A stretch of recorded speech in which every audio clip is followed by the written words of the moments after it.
Je vous adresse, amis qui m'écoutez, la bienvenue en Jésus, notre Sauveur, qui nous apporte paix et joie. Des larmes, des soucis de cette terre, disons Hosanna, qui donne gloire à Dieu, et la vie de la cité, qui s'y met, éclate votre joie. Oh, oh, marchons ensemble, mes amis, jamais nous n'aurons de soucis. Traversons le troublé, aimons-nous sans oublier. Tous, oui, tous, nous donner la main, tous ensemble lorsque demain Jésus-Christ apparaîtra, nous soyons tous plus nombreux les élus. Bonjour à tous, bienvenue à notre rencontre hebdomadaire de vendredi soir de l'école du sabbat annexe de Web. Nous vous souhaitons à tous une cordiale et chaleureuse bienvenue. Bon sabbat à tous, que le Seigneur vous bénisse et que nous puissions partager pleinement ce moment d'échange, de discussion et d'instruction ce soir. Bienvenue à tous et que le Seigneur vous bénisse. Pour continuer nos rencontres, nous allons chanter au numéro 469 avec Carole, ce magnifique chant, le 469, mots que l'on aime entendre. Bonsoir Carole. Bonsoir Charles, bonsoir à tous. J'espère que vous allez bien, que vous avez passé une belle semaine sous le regard de Dieu. Alors, comme Charles l'a annoncé, je vous invite à chanter avec moi au numéro 469 et nous chantons tous ensemble. Vos micros sont fermés, mais nous chantons ensemble. On y va.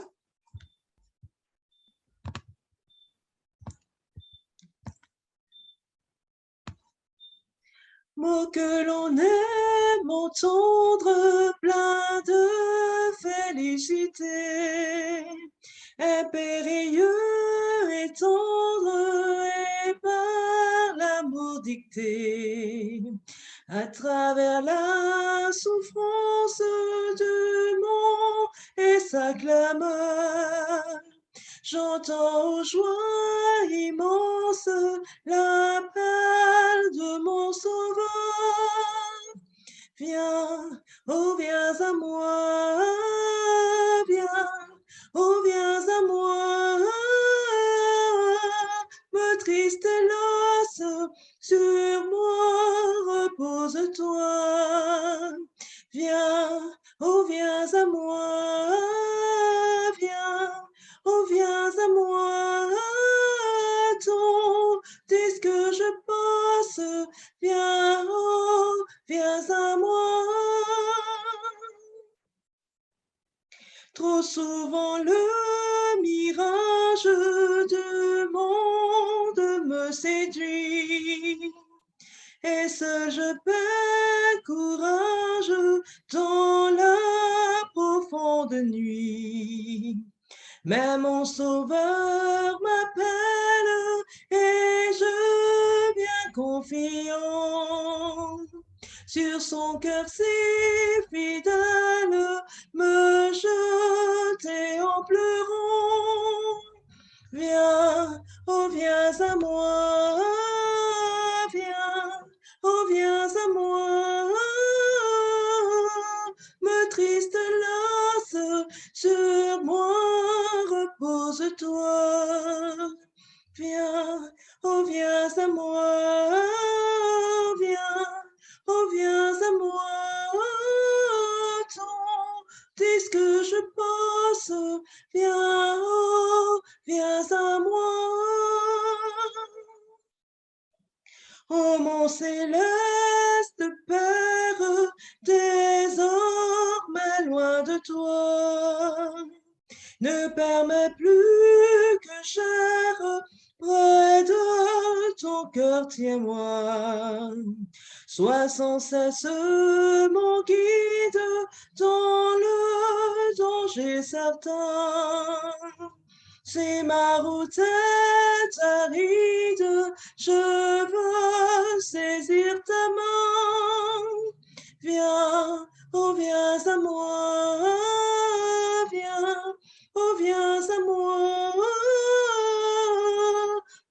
triste et lasse, sur moi repose-toi. Viens, oh viens à moi, viens, oh viens à moi, tandis que je passe, viens, viens à moi. Merci à tous, à tout à l'heure. Merci Carole. Maintenant, nous allons prier pour commencer notre programme, pour continuer notre programme. Inclinons la tête. Seigneur Dieu, nous voulons te remercier pour cette semaine que nous avons permis de passer sur ton corps béni, alors que nous sommes entrés dans ce jour de repos mis à part par toi. Permets que nos âmes soient pleinement en communion avec toi au cours de ces 24 heures de sabbat. Tu nous permets d'avoir ce repos, de prendre le temps de pouvoir t'étudier encore et d'étudier encore plus ta parole, tes instructions. Et nous voulons placer ce programme entre tes mains. Permets que tout ce qui soit dit soit fait, afin qu'il soit là pour nous édifier, nous renforcer dans notre foi. Merci pour tout ce que tu fais pour nous. T'avons payé ton fils ta gloire. Amen. Donc, ce soir, nous continuons la partie instruction du manuel d'église et nous allons voir la fin aujourd'hui du chapitre 9. Et nous verrons ce soir les élections de délégués pour une session de la fédération. C'est le chapitre 9 du manuel d'église. Donc, il nous a dit que dans les fédérations et les unions de fédération, l'autorité administrative repose sur les délégués. Les églises locales nomment leurs délégués qui sont dûment autorisés à les représenter lors des assemblées générales de la fédération. Pour la Martinique, ces assemblées se tiennent tous les 4 ans. Elle a eu lieu l'année dernière, en 2021. La session de la fédération élit ses officiants, accorde les lettres de créance et les autorisations, sauf si la fédération octroie cette responsabilité aux membres de son comité. Et si nécessaire, adopte ou modifie les statuts et traite d'autres questions administratives. L'une de ces tâches les plus importantes consiste à élire le comité exécutif appelé à fonctionner entre sessions. Ce comité est revêtu des pouvoirs et de l'autorité que lui délèguent toutes les églises de la fédération. Le choix des délégués. Il est dans les plans de Dieu que les délégués élus soient des individus éprouvés et dignes de confiance, intelligents et capables de raisonner de la cause à l'effet, car ils élaboreront des plans pour faire progresser l'œuvre de Dieu. Extrait de Témoignage pour l'Église, volume 3, page 488. Le nombre de délégués envoyés par l'Église à une assemblée de fédération est déterminé par les statuts de chaque fédération. Quand le moment est venu de choisir les délégués, le pasteur ou le premier ancien, en accord avec le pasteur, en informe l'Église. Les délégués peuvent être nommés par une commission ou par le comité d'église. Aucun esprit politique ne devrait être toléré dans ce travail. On nommera des hommes et des femmes connus pour leur spiritualité et leur fidélité et leur disponibilité pour assister à la session. Quand la commission ou le comité d'église a terminé son travail, la liste est lue à l'assemblée qui l'adopte par vote. Aucun responsable d'église n'est délégué d'office. L'élection des délégués terminée, le secrétaire d'église établit des certificats de délégation, fournit à cet effet et les envoie au secrétaire de la fédération. Les délégués deviennent alors les représentants de leur église à l'assemblée de fédération ou, conjointement aux délégués des autres églises, ils doivent participer à l'élection des responsables de la fédération et à tous les travaux de l'assemblée. Les délégués envoyés à la session d'une union de fédération sont choisis non par les églises, mais par les fédérations.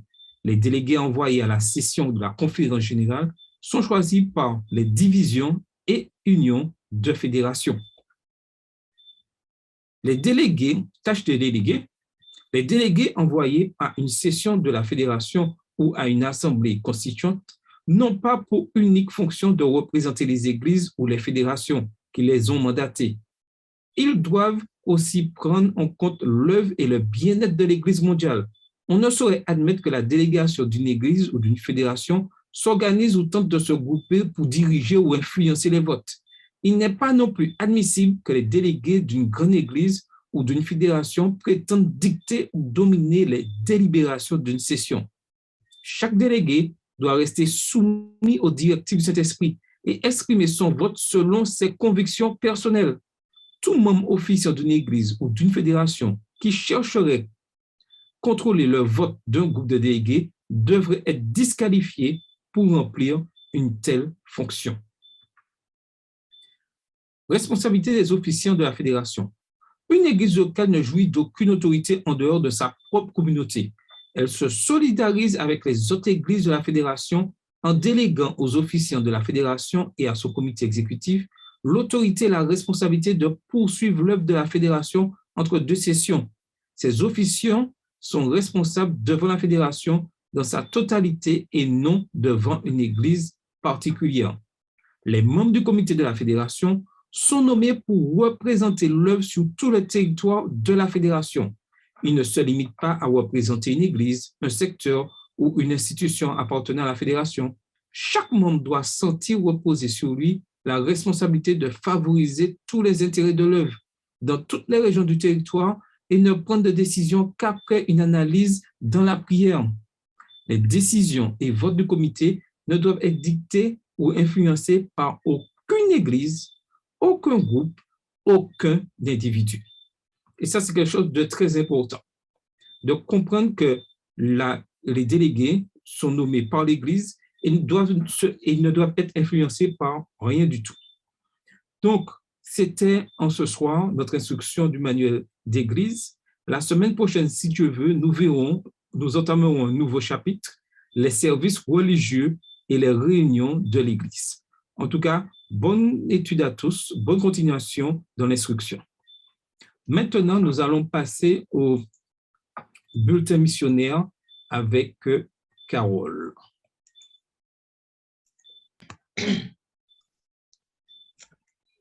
Nous voilà à nouveau pour continuer nos histoires qui se passent, je le rappelle, dans la division de l'Asie, du Sud et du Pacifique. Et nous sommes toujours au Timor oriental. Ce soir, nous voyons l'histoire de Zelindo Joao Lei qui a 42 ans. En fait, c'était un commerçant au Timor oriental, bien sûr, et il a prié Dieu parce qu'il voulait mettre en place un bus non-fumeur sur cette île de l'océan Indien.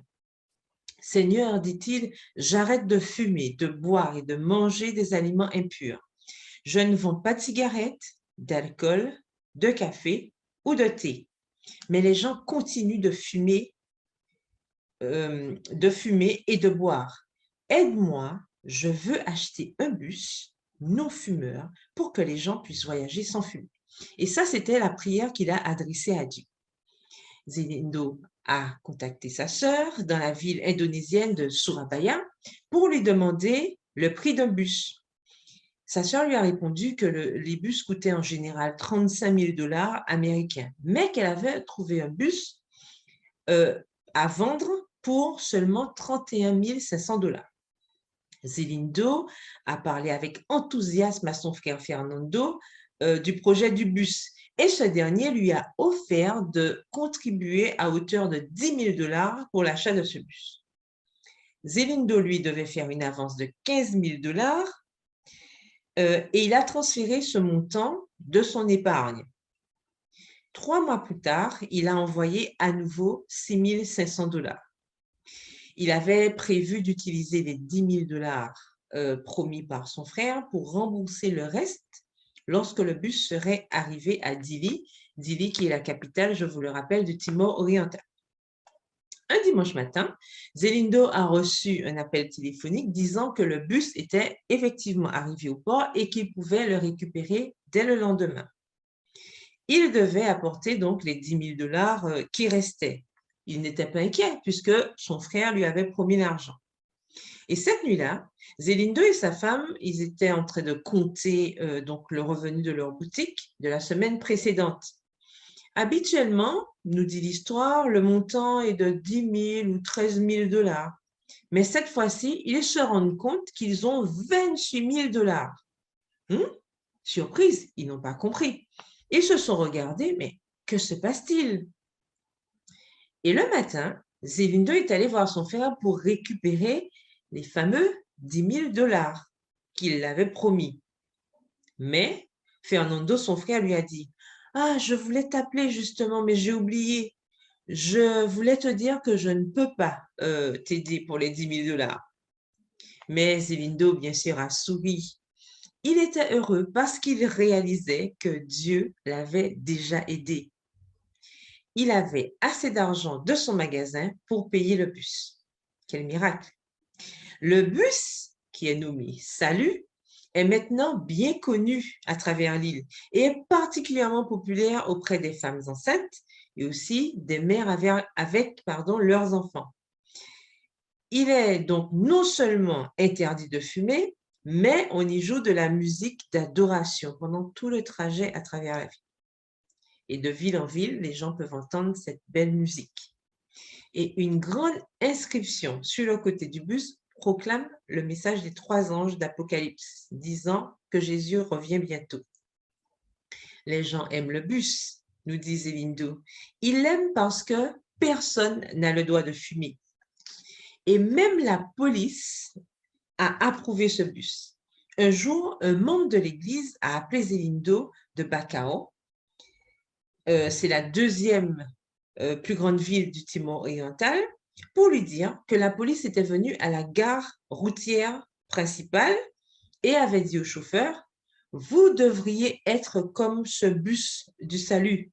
Il ne permet à personne de fumer dans le véhicule et vous devriez suivre son exemple. » Les gens demandaient à Zélindo d'étendre son service de bus à d'autres districts. Il a répondu qu'il prie le Seigneur pour qu'il l'aide à acheter un autre bus. Grâce à l'influence de Zélindo, 5 personnes se préparent à être baptisées. Dieu bénit mes affaires, dit-il. Je loue le Seigneur de pouvoir conduire les gens vers lui à travers le bus et mes magasins. On nous rappelle qu'une partie de l'offrande du 13e sabbat de 2015 a aidé à construire la première école adventiste du 7e jour à Dili, la capitale du Timor oriental. Une partie de l'offrande du 13e sabbat de ce trimestre aidera à construire un dortoir à l'école. Seulement environ 700 adventistes vivent sur l'île qui compte 1,3 million d'habitants. Et l'école, tout comme le bus de Zélindo, joue un rôle important pour parler de Jésus. Le 13e sabbat, c'est bientôt. J'espère que vous avez pensé à votre offrande. Et dans la rubrique culturelle d'aujourd'hui, on nous rappelle que le Timor est principalement montagneux et sec. Dans les régions vallonnées, les arbres de bois de santal poussent et dans les basses terres, on trouve des cocotiers, des eucalyptus. La faune comprend aussi des civettes, des crocodiles, des cerfs, des singes, des serpents, ainsi que des marsupiaux appelés couscous. Voilà, c'était l'histoire d'aujourd'hui. Je vous souhaite donc une bonne fin de sabbat. Continuons à penser à ces missionnaires de cette région ainsi qu'aux habitants qui continuent à parler de Jésus avec les dons, les talents, les moyens que Dieu leur donne. Que Dieu vous bénisse et à bientôt pour d'autres histoires. Merci, Carole, pour ce magnifique récit. Nous voyons que la parole de Dieu, les miracles se font partout. Continuons à prier pour les habitants du Timor afin que le message soit vraiment proclamé. Et n'oublions pas que nos offrandes iront vers cette école adventiste, une unique école adventiste au Timor, afin de continuer, afin que des enfants puissent connaître Dieu, connaissent ce que Dieu fait pour chacun. Maintenant, nous allons passer à notre moment de révision, d'étude, de complément de la leçon de la semaine.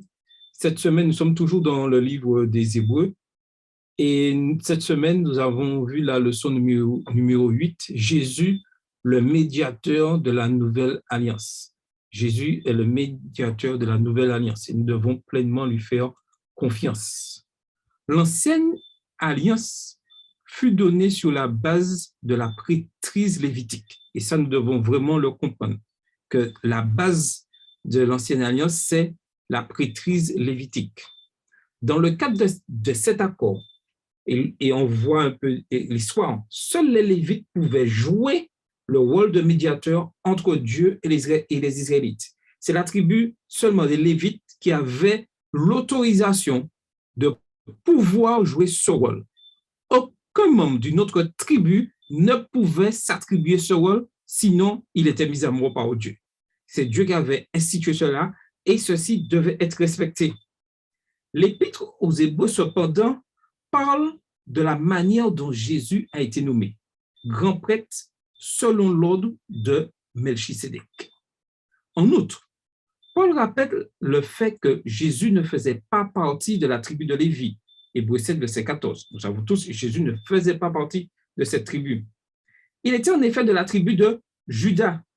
Ainsi, d'après les lois de la prêtrise lévitique, il n'avait pas le droit de servir comme prêtre, selon cette loi-là. Et pourtant, il fut nommé grand prêtre par Dieu lui-même. Tu es prêtre pour toujours. Et ceci est référencé dans Hébreux 7, verset 21. On pourrait légitimement se demander comment quelqu'un de la tribu de Juda a pu devenir prêtre vu les restrictions, vu les instructions lévitiques qui ont été données par Dieu. C'est une question pertinente et qui nous pousse à réfléchir. Seuls les Lévites étaient censés servir autant. Donc, nous avons un problème dans cette situation. Logiquement, un changement devait avoir lieu pour que Jésus obtienne ce titre de grand prêtre. Logiquement. Paul avance qu'un tel changement de la prêtrise nécessiterait un changement correspondant dans les lois de la prêtrise. Et nous voyons ça au verset 12 dans le chapitre 7 du livre des Hébreux. Le changement dans les lois de la prêtrise, à son tour, entraînerait le changement de l'alliance. La première alliance avait été faite avec les Lévites et la deuxième avec Christ. Et ça, c'est très important de comprendre. Première alliance avec les Lévites et deuxième avec Christ. La question que vous poserez, question légitime, pourquoi ce changement complet? Quel est le but de ce changement? À quoi appelle ce changement? Il faut comprendre que la leçon montre clairement que l'ancienne alliance ne pouvait purifier la conscience des péchés. Hébreux 10, verset 4, Hébreux 9, verset 14. Cette purification étant la justice de Christ qui nous est imputée. Et c'est très important de comprendre ça, que cette ancienne alliance ne pouvait purifier la conscience des péchés.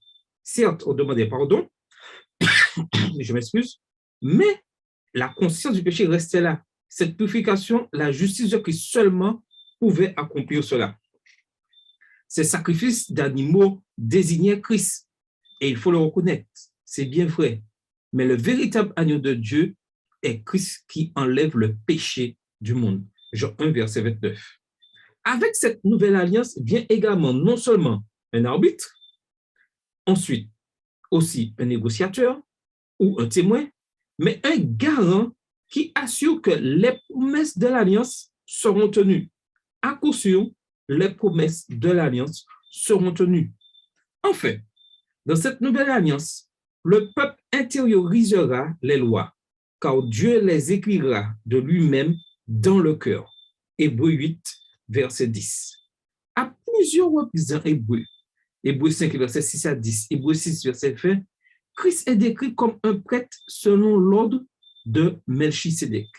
Christ est décrit comme un prêtre selon l'ordre de Melchisédek. Dans Hébreux 7, Paul consacre du temps à ce Melchisédek afin d'identifier l'origine de la nature de la prêtrise de Christ.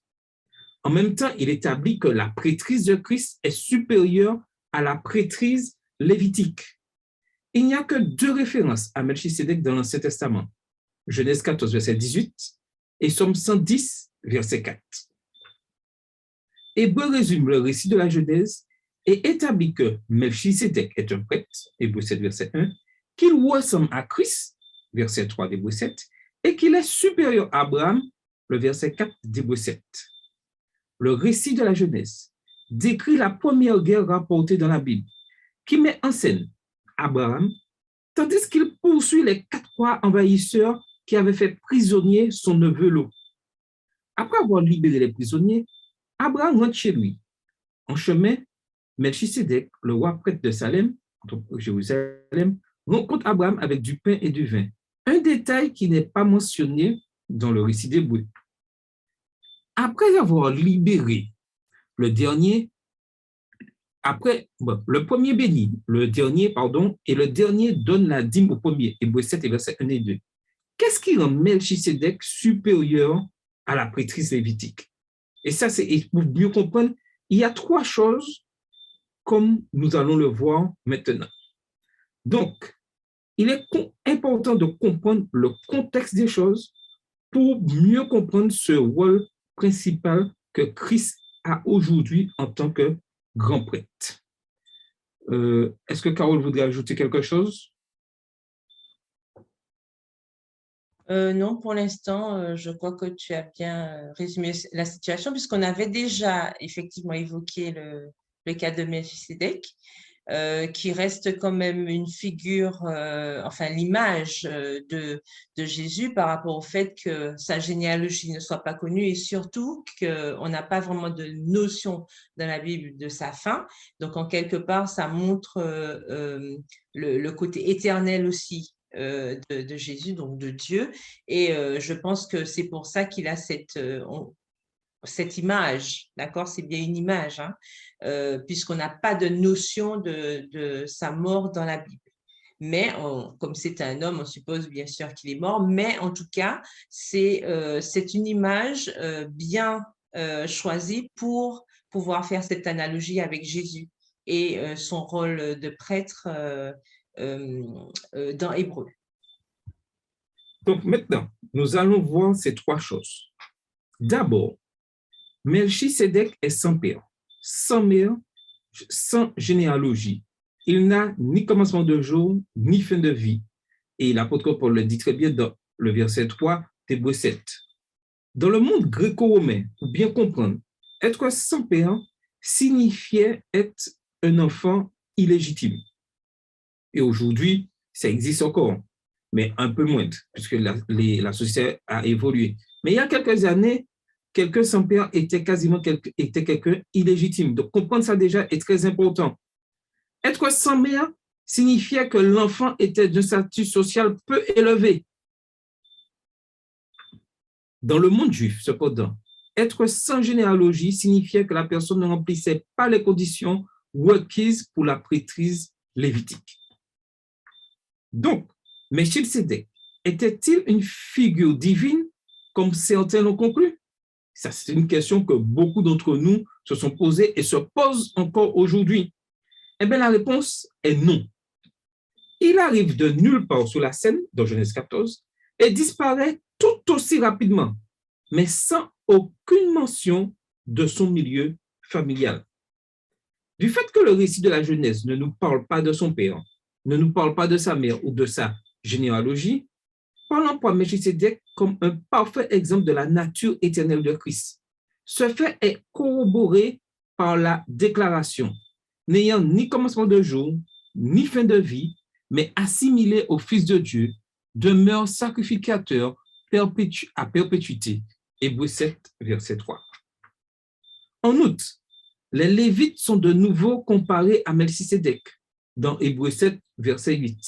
Dans le premier cas de la version sommaire, les Lévites mortels prennent les dîmes de leurs frères israélites, mais dans le second, c'est-à-dire dans le cas de Melchisédek, les dîmes sont reçues de quelqu'un dont on atteste qu'il est vivant, verset 8 d'Hébreux 7.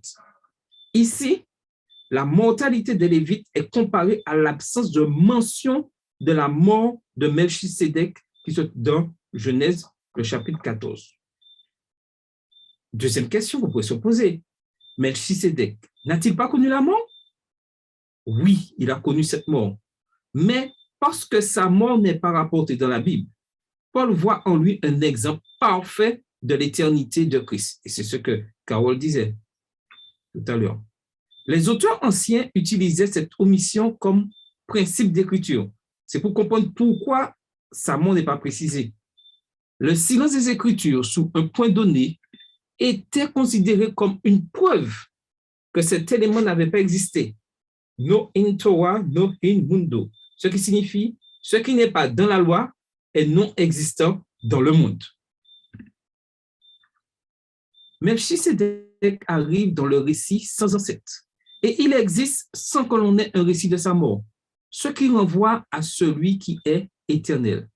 Du fait que Melchisédek renvoie à l'éternité et que les Lévites étaient des êtres finis, Melchisédek leur est donc supérieur.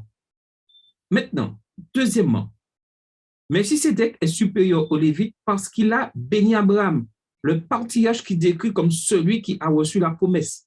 Hébreux 6, verset 13 et Hébreux 7, verset 6. Ainsi, sans contredire l'inférieur Abraham qui est béni par le supérieur Melchisédek. Hébreux 7, verset 7. Non seulement Melchisédek est supérieur aux Lévites en raison de sa prêtrise ininterrompue, mais aussi parce qu'il a béni Abraham, l'inférieur, le nomade qui a rendu sa dîme.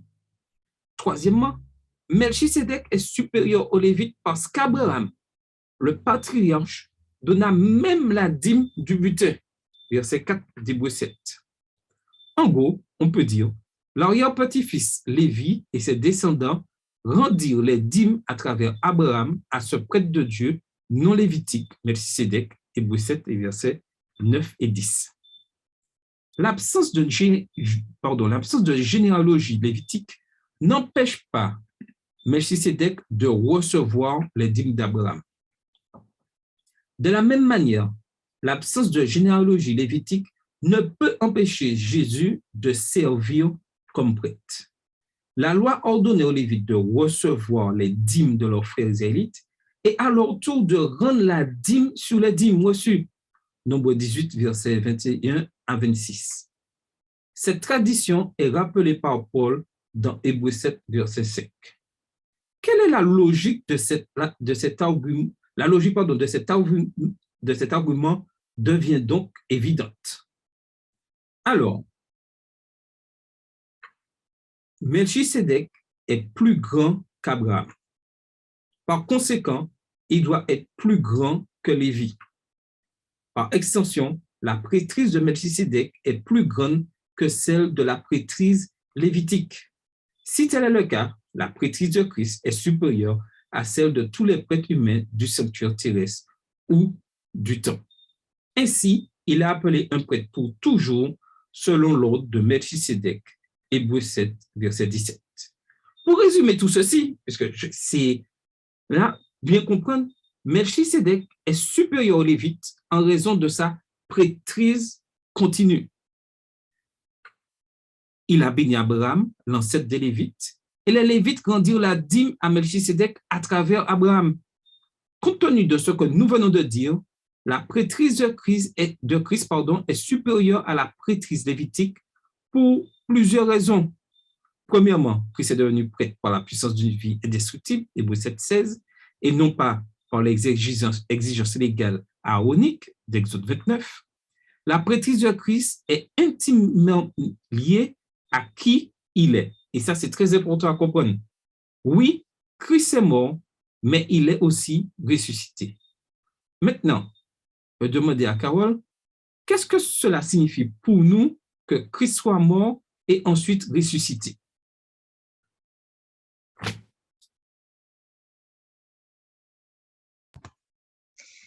Eh bien, pour nous, c'est d'une importance capitale puisque nous voyons déjà à l'image de ce qui s'est passé lorsqu'il y avait le sanctuaire, lors du grand jour des expiations, donc le Yom Kippour, on se rappelle bien que tout le peuple était vraiment en attente puisque lorsque le prêtre rentrait dans le lieu très saint, tout le monde attendait pour qu'il ressorte, puisque c'était ça le signe que Dieu avait effectivement approuvé l'offrande qui avait été, enfin le sacrifice qui avait été apporté.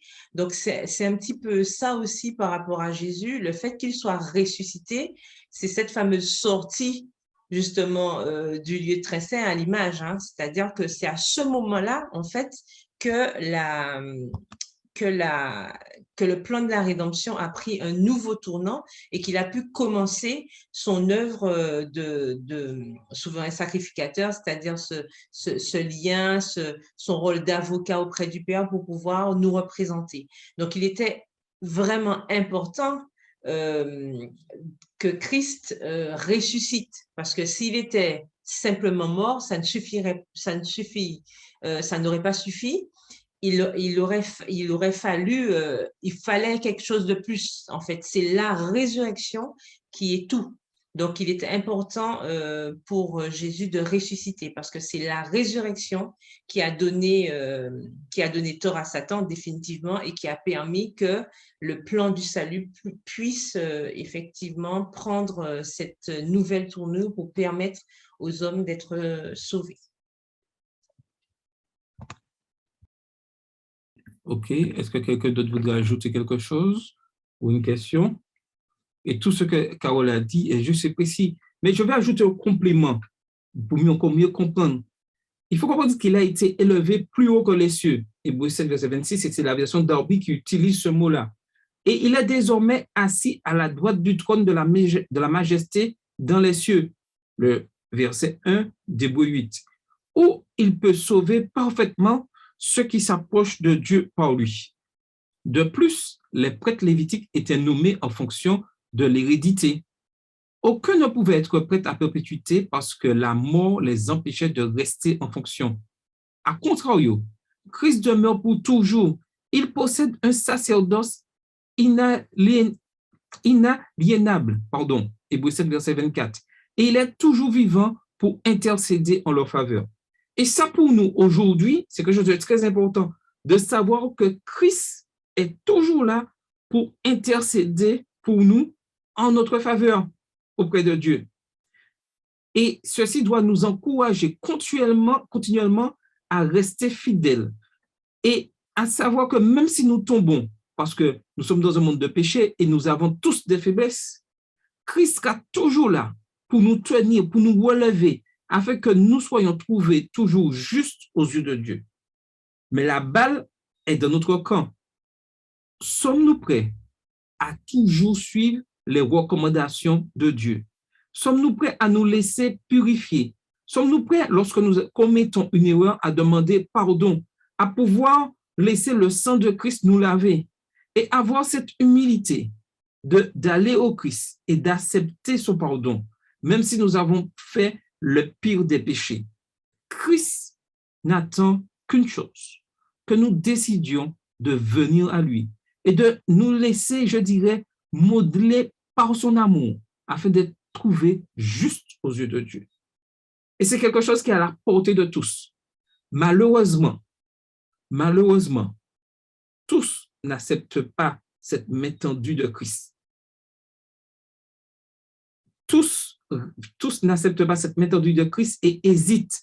Et ça, c'est le travail de l'ennemi qui fait croire que nos péchés ne peuvent pas être lavés par le sang de Christ, que nous avons commis trop d'erreurs et que Christ ne peut rien faire pour nous. C'est faux.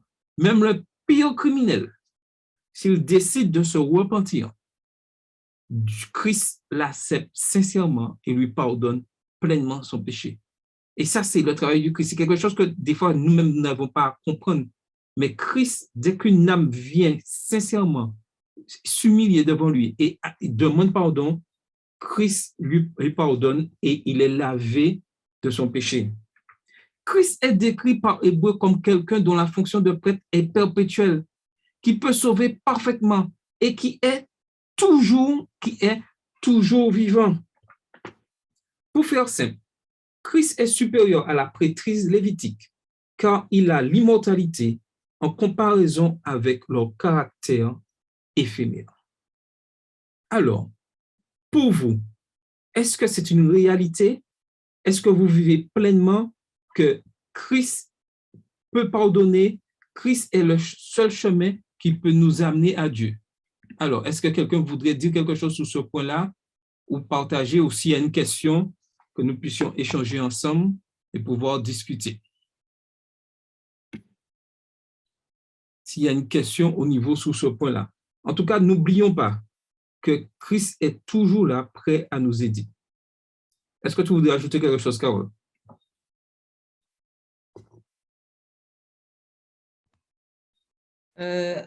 Aussi, on peut ajouter que le fait que par rapport au Lévitique, justement, Christ a été placé comme prêtre sous comment dire, c'est une promesse de Dieu en fait, c'est ce que Dieu a juré entre guillemets, c'est vraiment un vœu, ça a été un vœu comparé aux Lévites en fait, les humains, les prêtres qui officiaient lors du sanctuaire. En fait, on voit que ça a été quelque chose instauré enfin, c'était de génération en génération, donc ça avait été instauré dans l'hérédité, comme on vient de voir, mais tandis que là, la différence, c'est qu'avec Christ, en fait, c'est Dieu lui-même qui lui a dit, et on peut voir ça dans le psaume 110, le verset 4, ça a été vraiment un vœu pour que Christ fasse justement ce sacerdoce-là. Donc, on voit bien que là, déjà, il y a une différence. Ce n'est plus une action commandée par Dieu, puisque les Lévites, Dieu avait dit, voilà, ce sont les Lévites qui doivent être prêtres, etc. Tandis que pour Christ, on voit bien que ça a été un vœu. Voilà, tu seras pour toujours, etc. Donc, ce n'est pas un commandement. Donc, ça déjà, ça nous montre une énorme différence par rapport aux prêtres humains. Donc, on a tout intérêt à pouvoir faire confiance à ce Dieu, à Dieu, à Christ qui est éternel. Et il ne faut pas oublier que le fait qu'il soit aujourd'hui assis à la droite de Dieu ne fait que renforcer, enfin, en tout cas, ça devrait renforcer notre confiance totale en lui. Parce que nous savons que de par son éternité, son immutabilité, le fait qu'il ne change pas, ça nous conforte dans l'idée que nous avons tout à fait raison de lui faire confiance parce qu'il va nous mener au but à coup sûr. Tout à fait. Et dans le livre Vers Jésus, chapitre 7, la sœur Watt nous donne un conseil. Et elle nous dit qu'il y a deux erreurs dont les enfants de Dieu doivent spécialement se garder. La première consiste à se confier en ses propres œuvres et à se reposer sur quelques bonnes actions pour entrer dans la faveur de Dieu. Celui qui cherche à observer la loi, à devenir saint par ses efforts, entreprend une impossibilité. Tout ce que peut faire l'homme hors de Jésus-Christ est entaché d'égoïsme et de péché. Seule la grâce de Jésus par la foi peut nous rendre saints. Et la deuxième chose, il faut que nous évitions tout égoïsme. L'erreur opposée et non moins dangereuse consiste à croire que la foi en Jésus dispense l'homme d'observer la loi de Dieu. Que la foi étant seule capable de nous rendre participants de Jésus-Christ, nos œuvres n'ont rien à voir avec notre rédemption. Tout ceci, vous bien comprendre. Maintenant, voyons le deuxième aspect de cette supériorité de la prêtrise de Christ. Christ fut confirmé prêtre, pas par lui-même, pas par quelqu'un, il fut confirmé prêtre par Dieu à travers un serment. Le Seigneur l'a juré, il ne le regrettera pas. Tu es prêtre pour toujours, pour l'éternité. Les serments sont des promesses solennelles qui évoquent souvent un témoin divin. Puisque Dieu ne pouvait jurer par une puissance divine supérieure, quand il promit des descendants d'Abraham, il jura par lui-même en disant, à coup sûr, je te comblerai de bénédictions et je te multiplierai. Hébreux 6, versets 13 et 14. Dieu jura à la génération de l'Exode, en aucun cas, ils n'entreront dans mon repos.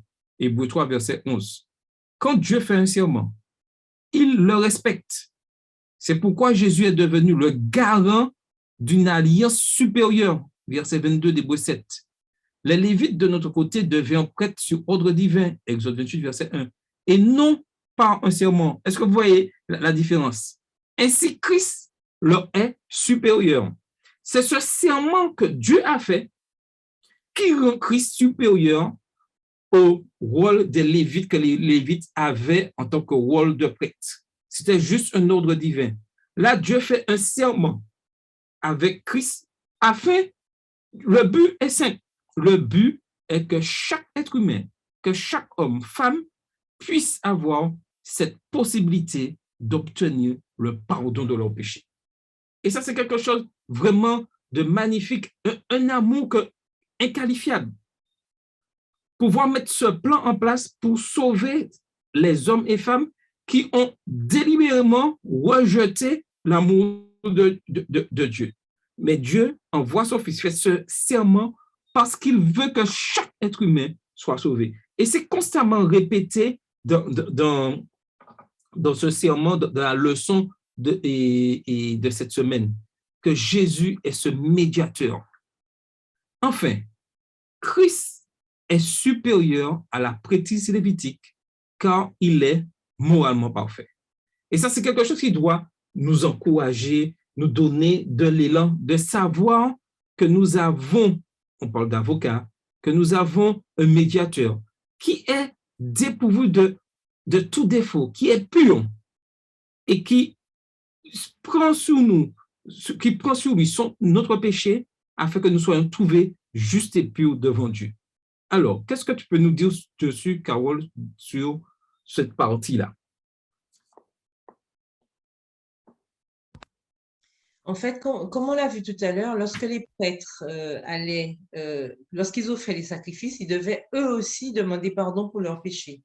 La différence avec Christ, moi je trouve que c'est vraiment une situation extraordinaire et vraiment un avantage pour nous, parce que nous voyons qu'en quelque part, le fait que Christ soit différent de nous, c'est-à-dire il n'est pas un simple homme, il est vraiment supérieur à tout, il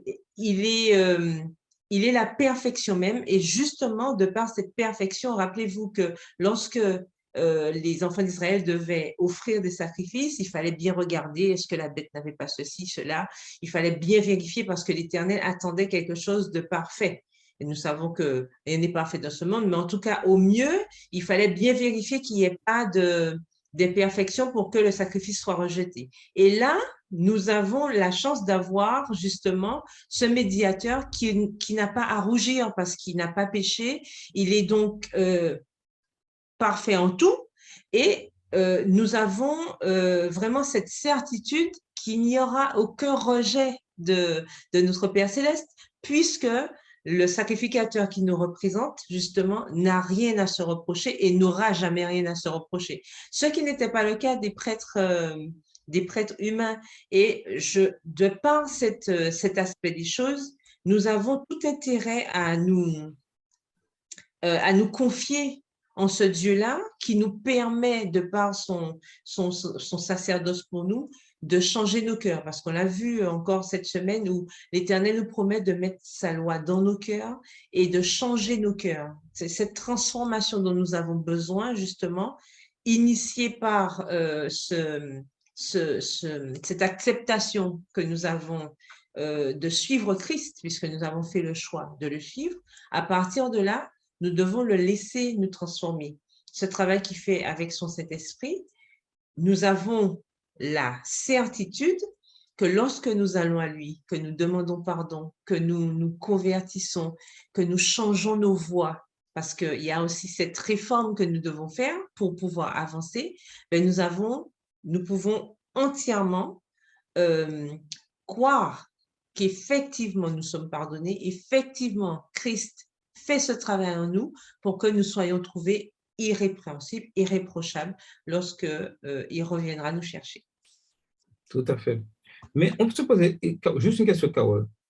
Quelle est la place de la notion d'obéissance dans tout ce processus? Si elle a une place. Alors, je pense que ceux qui sont connectés sur la plateforme seraient d'accord pour dire que sans obéissance, c'est même pas la peine de continuer. Enfin, je dirais, c'est le minimum syndical quand on décide de suivre Christ, c'est de savoir que l'obéissance est quelque chose de primordial. D'ailleurs, Christ lui-même, lorsqu'il est venu sur terre pour réaliser justement ce grand sacrifice pour nous, nous voyons bien que l'obéissance est à la base de tout et qu'il allait vers son Père systématiquement. Tout le temps, il n'a pas arrêté de compter sur son Père, d'aller vers son Père. Et même lorsqu'il a eu ce moment d'angoisse dans le jardin, on se rappelle bien, qu'est-ce qu'il a dit? Pas ma volonté, mais ta volonté. Donc, si tu pouvais enlever la coupe, bon, c'est vrai, ça m'arrangerait bien. Mais pas ma volonté, ta volonté. Donc, ça montre bien que jusqu'au bout, ça a été l'obéissance qui a permis à Christ d'aller au bout. Donc, pour nous aussi, c'est quelque chose de primordial d'obéir au commandement de Dieu, d'obéir lorsque Dieu nous recommande quelque chose, parce que nous savons que lorsque nous désobéissons, eh ben c'est comme dit l'adage, la désobéissance est toujours punie. On a des conséquences qui peuvent être fatales pour nous, malheureusement, et on doit faire attention puisqu'on a vu avec les enfants d'Israël, lorsque Dieu a juré qu'ils n'entreront pas dans cette Canaan terrestre et malheureusement, effectivement, ils ne sont pas rentrés. Donc, nous, on ne veut pas que ça nous arrive. Nous visons la Canaan céleste. C'est vrai que nous vivons déjà dans cette espérance sur cette terre. Donc, à nous, justement, de profiter de l'occasion que Christ nous donne, de compter entièrement sur lui, compter sur sa prêtrise parfaite pour pouvoir réussir malgré nos imperfections. Et Je ne pour... sais pas si d'autres personnes veulent ajouter quelque chose. Oui, si quelqu'un veut ajouter quelque chose. Sinon, je vais vous donner un extrait du livre Toujours vers Jésus sur ce que Madame Mouette nous dit sur l'obéissance. Elle dit, veuillez observer ici que l'obéissance n'est pas seulement une soumission extérieure, mais un service d'amour. La loi de Dieu est un reflet de sa nature. C'est l'expression du grand principe de l'amour et par conséquent la base de son gouvernement dans le ciel et sur la terre. Si nos cœurs sont transformés à la ressemblance de Dieu, si l'amour divin est implanté dans notre âme, ne mettrons-nous pas en pratique la loi de Dieu dans notre vie? Quand le principe de l'amour est enraciné dans notre cœur, quand l'homme est transformé à l'image de celui qui l'a créé, cette promesse de la nouvelle alliance est accomplie. Je mettrai mes lois dans leur cœur et je les écrirai dans leur esprit. Verset 6 d'Hébreux 10. Et si la loi est écrite dans le cœur, ne façonnera-t-elle pas la vie? Une obéissance, une soumission qui a une obéissance, une soumission qui a l'amour pour mobile, voilà la véritable preuve de notre conversion. Aussi est-il écrit, l'amour de Dieu consiste à garder ses commandements. Celui qui dit, je l'ai connu, et qui ne garde pas ses commandements est un menteur, et la vérité n'est point en lui. 1 Jean 5, verset 3. Loin de dispenser l'homme de l'obéissance, la foi et la foi seule le rend participant de la grâce de Jésus-Christ qui le met à même d'être obéissant. Donc, l'obéissance passe par cet amour pour Christ et sa volonté de faire sa volonté. Est-ce que quelqu'un voudrait ajouter quelque chose ou une question avant que je poursuive?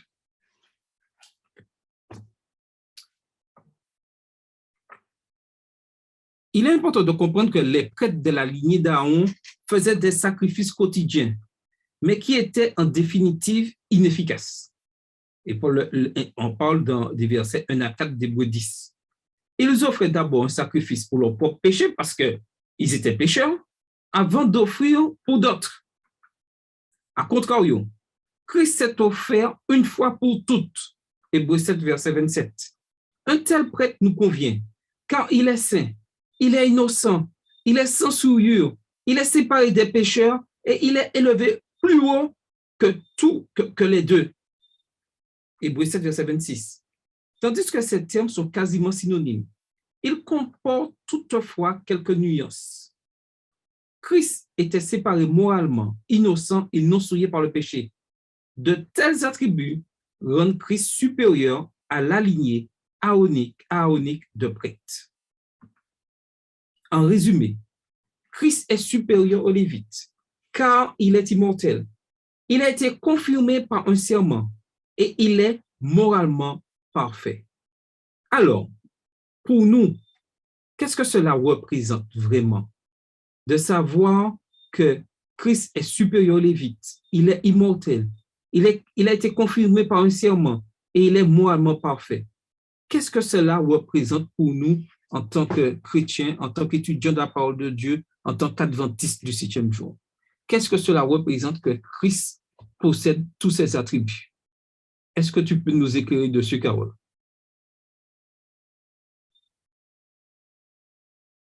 Mais avant, j'aimerais bien savoir s'il y a parmi nos participants des personnes qui voudraient parler de leur expérience, peut-être par rapport à ce sacrifice de Jésus pour eux. Est-ce qu'il y a quelqu'un qui voudrait parler? D'après moi, bonsoir. Bonsoir. Bonsoir. Bonsoir. Ça va. Vas-y. Donc, ce que je veux dire concernant la supériorité du Christ aux Lévites, c'est l'avantage pour nous, en tant que pécheurs, c'est que la mort de Jésus et sa prêtrise nous garantit la fidélité des promesses de Dieu. Et le fait que Jésus est mort, il est ressuscité, comme disait Carole tout à l'heure, elle l'a bien expliqué, que cela m'amène davantage à faire confiance à Dieu, parce que si Jésus est mort, il est ressuscité, donc la mort de Jésus et sa résurrection me garantit la puissance de la résurrection. Si je fais confiance à Dieu, j'obéis à ses commandements, je lui laisse transformer mon cœur, je marche avec lui par la foi, si je meurs, j'ai l'espérance de la vie éternelle, je vais aussi ressusciter.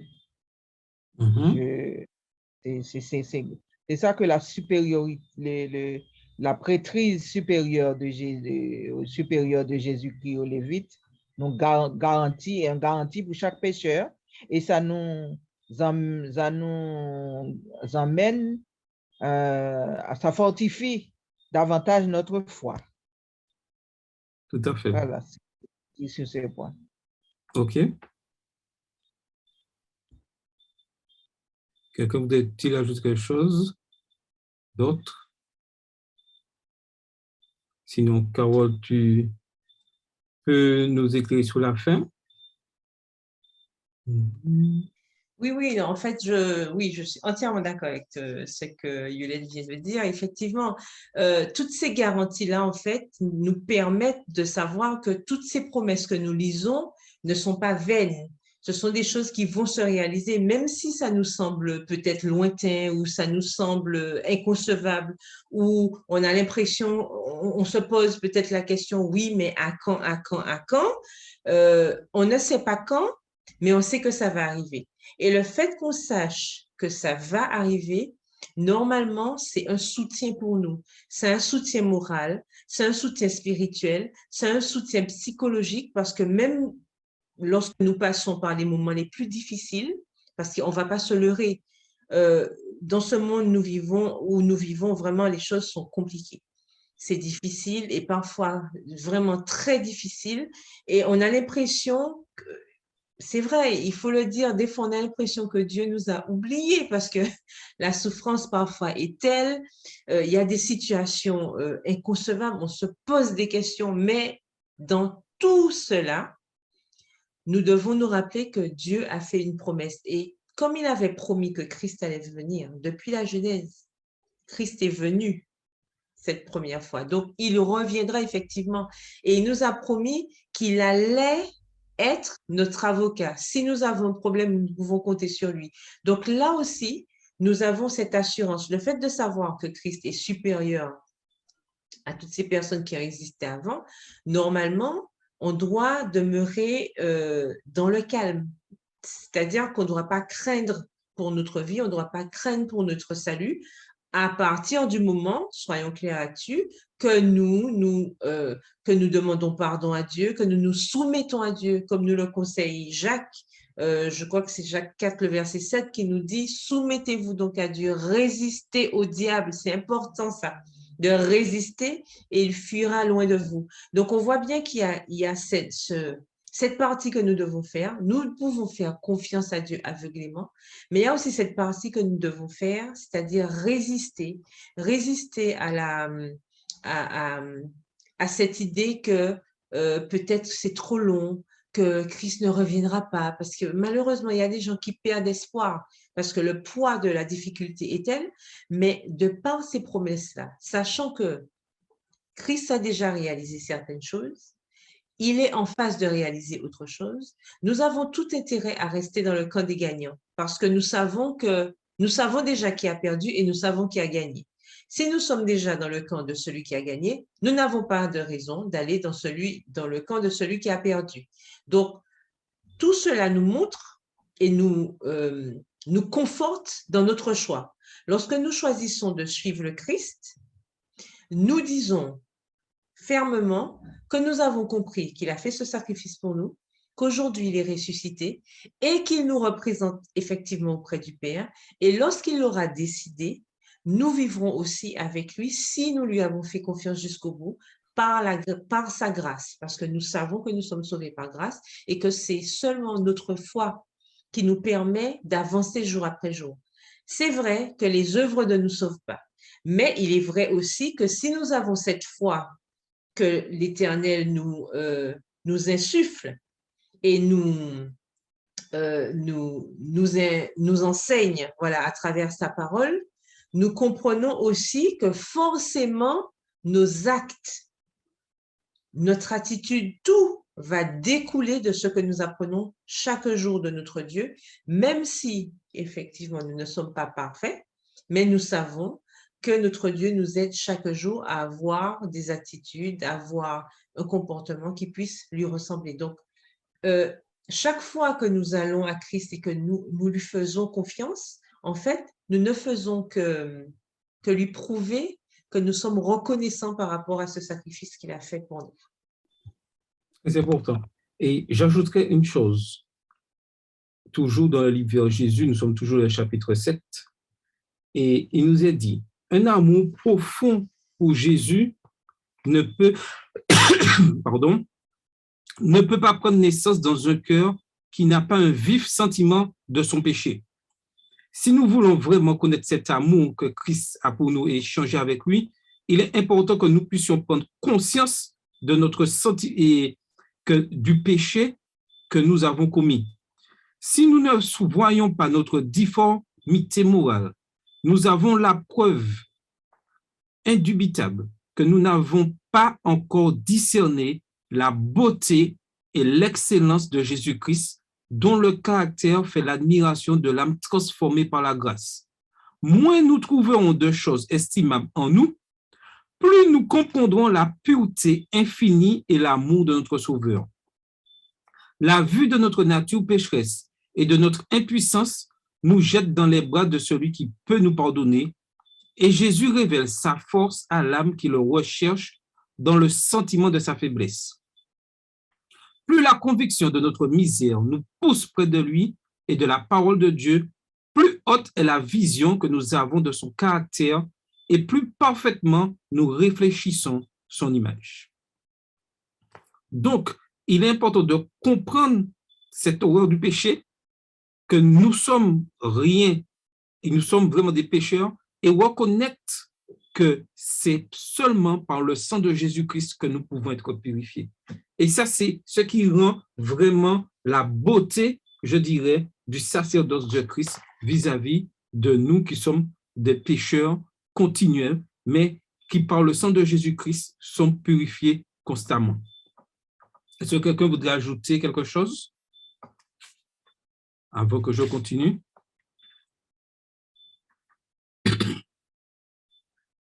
Pensez à la manière dont Christ est comparé à Melchisédek dans Hébreux 7. Melchisédek est considéré à la fois comme le roi de Salem et comme le prêtre du Dieu très haut. Hébreux 7, verset 1. Et pour comprendre cela, nous avons quelques questions. Selon vous, pourquoi Melchisédek est-il décrit comme ayant un double rôle? Comparez cette dualité de rôle à celle de Christ, qui est d'abord un prêtre selon l'ordre de Melchisédek, mais aussi un membre de la tribu royale de Juda.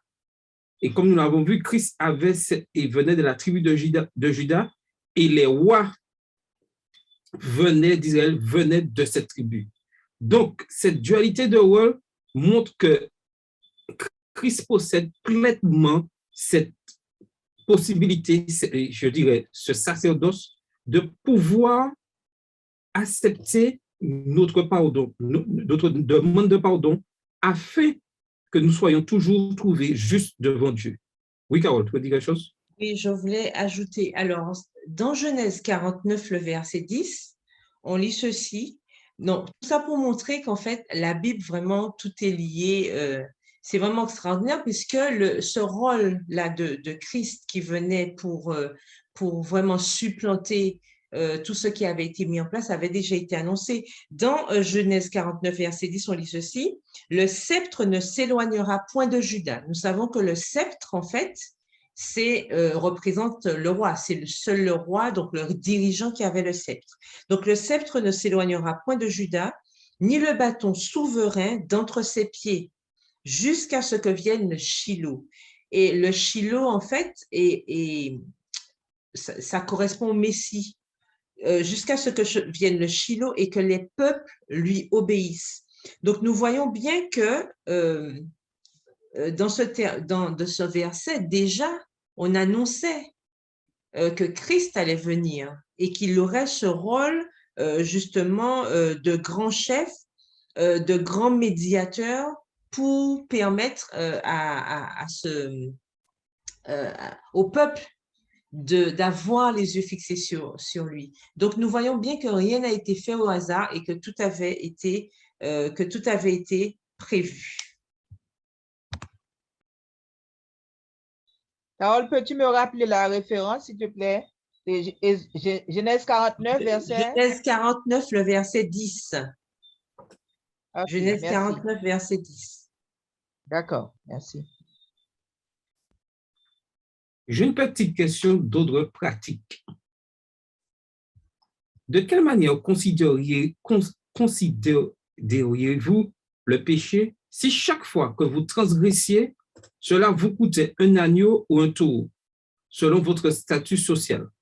Et si on mettait ça aujourd'hui, si à chaque fois que nous péchions, nous aurions dû, en gros, remettre un vélo, une voiture, quelque chose d'autre, une maison, selon...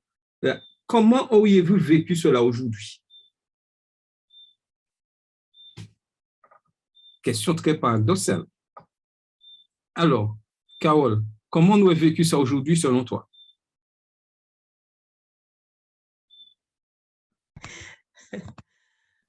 Je pense que si on devait imaginer qu'à chaque fois qu'on avait fait une bêtise, qu'on devait donner soit sa voiture ou alors son vélo, enfin, quelque chose de précieux, puisque bon, avant c'était les animaux, aujourd'hui, il y a des choses précieuses auxquelles nous tenons, pas plus que Dieu, évidemment, soyons logiques, mais en tout cas, c'est toujours un pincement de cœur quand on sait qu'on a sué pour avoir quelque chose. On imagine, alors à chaque fois qu'on tombe, il faut donner quelque chose à chaque fois. C'est vrai que ça a été très difficile, mais ça nous permet d'imaginer un petit peu comment ça se passait au moment du sanctuaire terrestre, en fait. Et c'est là qu'on se dit, merci Seigneur, merci. Merci d'avoir envoyé Jésus parce que ce sacrifice ultime et donc ce sacrifice parfait et ultime nous permet justement de ne plus avoir à amener soit vélo, voiture ou quel que soit pour pouvoir expier nos fautes.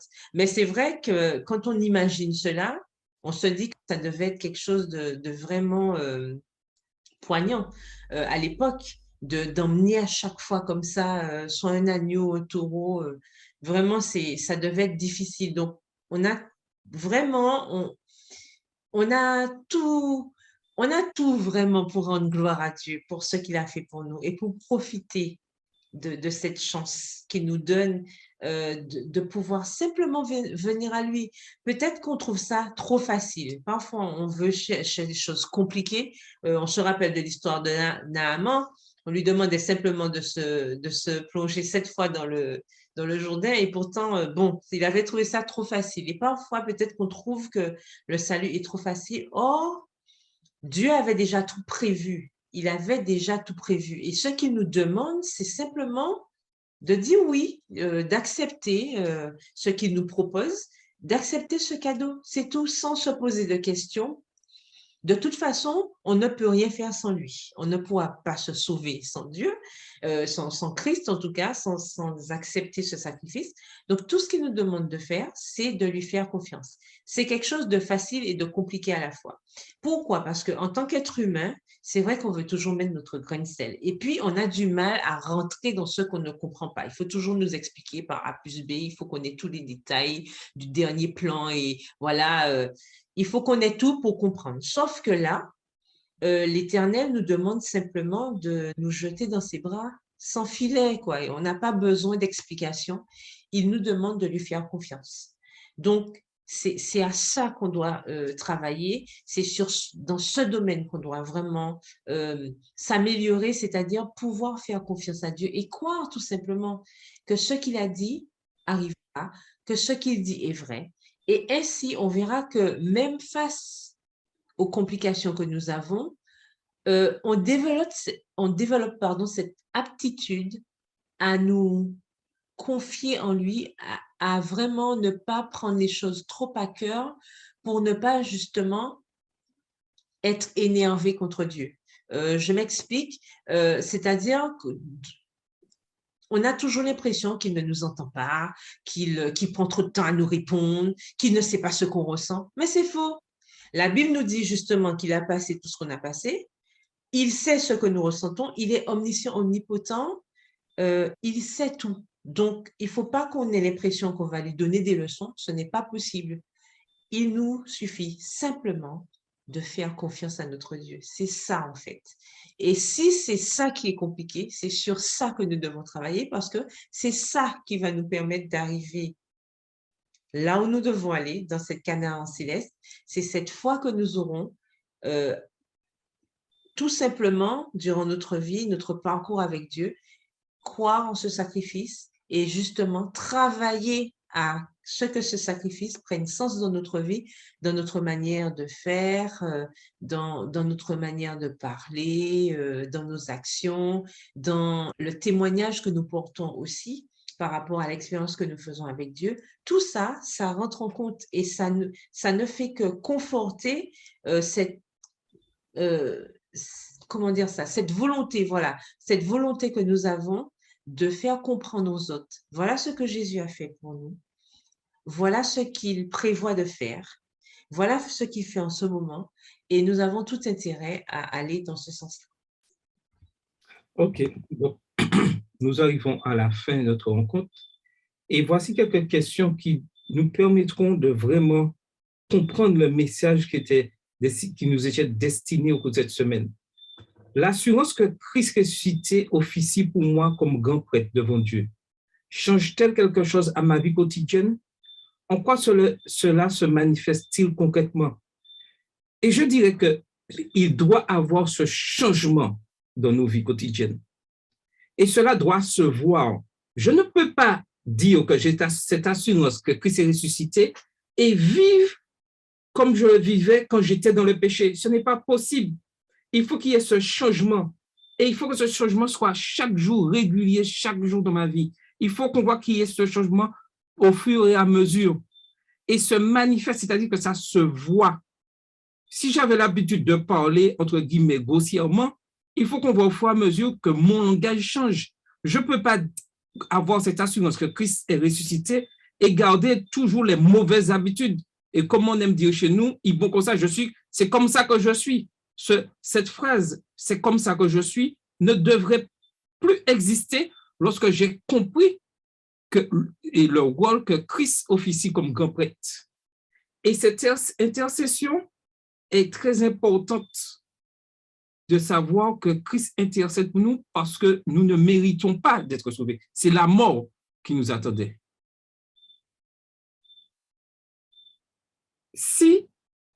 Quelle promesse pour ma vie quotidienne cette étude m'a-t-elle révélée? En tout cas, j'espère qu'au cours de cette étude de cette semaine, nous a permis de mieux comprendre cette promesse de Dieu, que nous ne sommes pas seuls, qu'il a envoyé Christ auprès de nous, que quand nous demandons pardon pour nos péchés, nous sommes pleinement pardonnés. Mais il faut que nous allions à Christ et demandons pardon. La question est maintenant, qu'en ferai-je cette semaine dans ma relation avec Dieu et avec les autres? car c'est bien d'avoir cette relation avec Dieu. C'est très bien. Mais lorsque ma relation avec Dieu, par rapport à Jésus, ce médiateur, il faut que ça se ressente aussi sur les autres.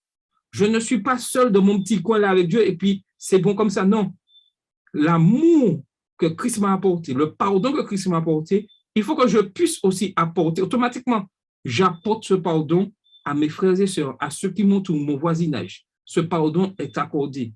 Lorsque je suis agressé, je dois, puisque j'ai agressé Dieu et il a donné son Fils, étant donné que je suis pleinement pardonné, je dois pouvoir pardonner mes frères et sœurs. Je dois pouvoir pardonner ceux qui m'offensent.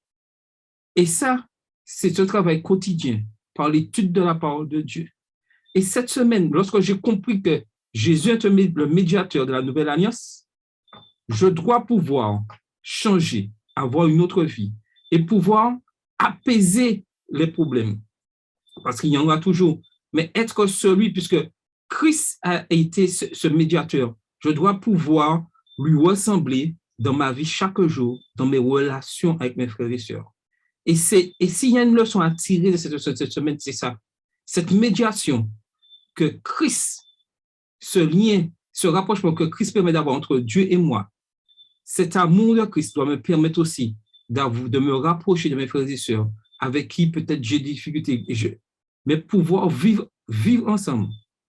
Car si je ne le fais pas, je risque d'être rejeté, je serai rejeté par Dieu, car son sang aura servi à rien.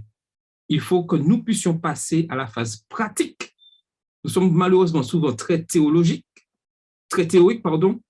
mais nous devons passer à cette phase pratique. Chaque jour, nous devons vivre cette médiation vis-à-vis de notre prochain. Mon souhait, c'est que chacun puisse comprendre cela et pouvoir être cet élément qui va changer les choses et faire que le mal puisse être vaincu par la puissance de Jésus-Christ. Donc, je demanderai à Yolette si elle peut bien nous faire cette dernière prière. Et avant la prière, si quelqu'un voudrait ajouter quelque chose ou pas, sinon... Je voulais juste préciser que Shiloh, tout à l'heure, je n'ai pas précisé, mais Shiloh, le sens hébreu, c'est pacificateur, c'est prince de paix, mais c'est aussi le Messie dans certaines traductions. Donc, on voit bien que ça correspond bien à Jésus. Donc, en référence au verset que j'ai donné tout à l'heure de Genèse 49, le verset 10. Voilà. Est-ce que Yolette, tu peux nous faire la dernière prière, s'il te plaît? Pas de problème. Merci. Notre Dieu, notre Père, tu es un Dieu d'amour, un Dieu grand. Tu es digne de toute adoration. Nous élevons ton Saint-Nom, Seigneur, ce soir. Et nous te disons merci pour l'étude de ta parole. Merci, Seigneur, pour Jésus, le prêtre supérieur, Seigneur, pour toujours, qui intercède pour nous.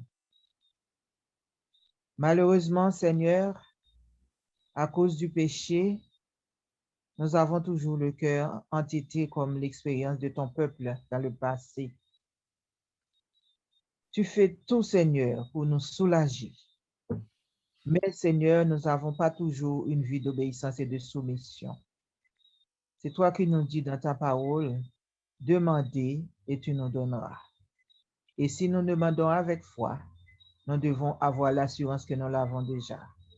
Seigneur, nous te demandons de nous aider à nous approcher davantage de toi chaque jour, afin que nous puissions reconnaître nos lacunes et nous soumettre à ta volonté dans l'obéissance, afin que nous puissions obtenir le pardon et ton accompagnement, Seigneur, sur la route, parce que le chemin du salut n'est pas facile.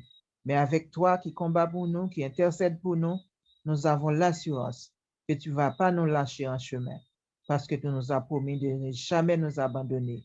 Nous voulons, Seigneur, marcher par la foi. Nous te disons merci, Seigneur, pour ce Jésus qui est mort pour nous à la croix. Merci pour l'assurance du salut. Pardonne nos péchés, Seigneur, et aide-nous à faire ta volonté, que ta volonté.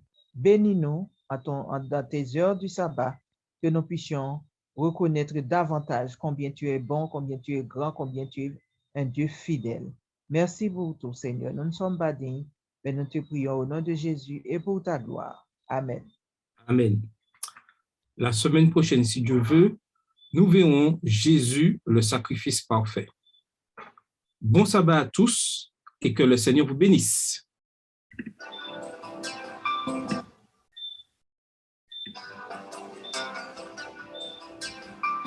Je vous adresse, vous, amis qui m'écoutez, la bienvenue en Jésus, notre Sauveur, qui nous apporte paix et joie, des larmes, des soucis de cette terre, disons Hosanna, lui donne gloire à Dieu, et la vie de la cité, qui s'y met, éclate votre joie. Marchons ensemble, mes amis, jamais nous n'aurons de soucis. Traverse le monde troublé, aimons-nous sans oublier. Il faut tous, oui tous, nous donner la main, afin que tous ensemble, lorsque demain Jésus-Christ apparaîtra, nous soyons tous plus nombreux les élus.